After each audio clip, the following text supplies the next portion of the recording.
Hey everyone, I'm Case Aiken, and as I've been discussing all of the various Marvel Comics Captain Marvels, because they all make fairly decent Superman analogs, it's time to move on to Phyla Vell. So last time I talked about how Genis Vell's tenure as the Captain Marvel of Marvel Comics ended with some reality rewrites done by Genis before the book was unceremoniously cancelled. During that, he actually saved his mother's life, and as a result of that manipulation of time, she went on to have a second test tube baby, in this case a daughter, named Phyla Vell. When Phyla was introduced, she rocked the same updated Captain Marvel uniform that Genis had worn earlier in the run. Side note, the blue starry face that they sometimes have is when their cosmic senses are active.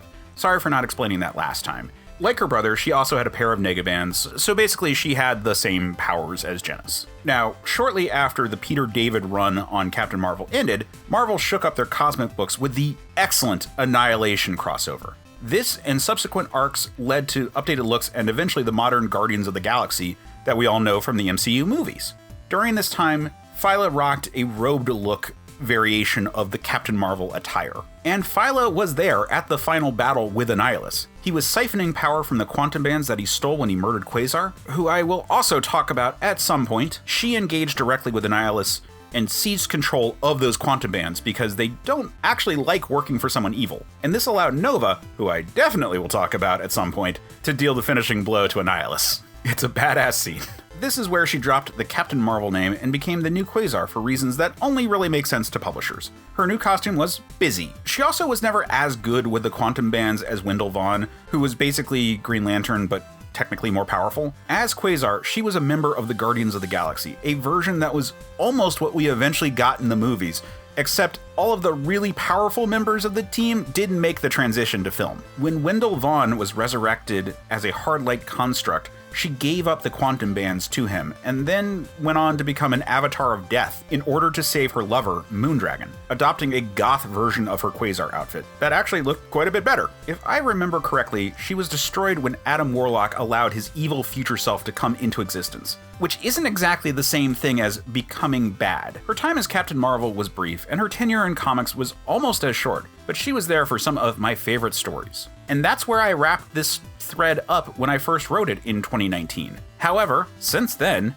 I have become aware that a different reality version of Phyla Vell has now become a major player in the Marvel Cosmic U. So in a nutshell, Phyla Vell in this other reality survived alongside her wife Moondragon and continued to act as cosmic superheroes, until things went bad with their reality's version of Gamora, who then traveled to our reality in search of an Infinity Stone lost in reality. After showing up, having the usual superhero throwdowns with characters, and dealing with the stuff from their reality, her wife Moondragon fused with our reality's version of Moondragon, and as a result, they decided to stay and be a part of the mainstream Guardians of the Galaxy book. So the last time I saw her, she's just serving on that team. With this updated version of Phyla Vell, I really dig the design that looks more like a fantasy knight, with elements of both the Quasar and Captain Marvel looks blended in. It really is a second chance for a character who had too short a tenure in comics. And I'm glad to see this revised character who is distinctly different from the follow-up Captain Marvel, who I will discuss next time. Either way, it's great to have her back, and I look forward to seeing more with the character.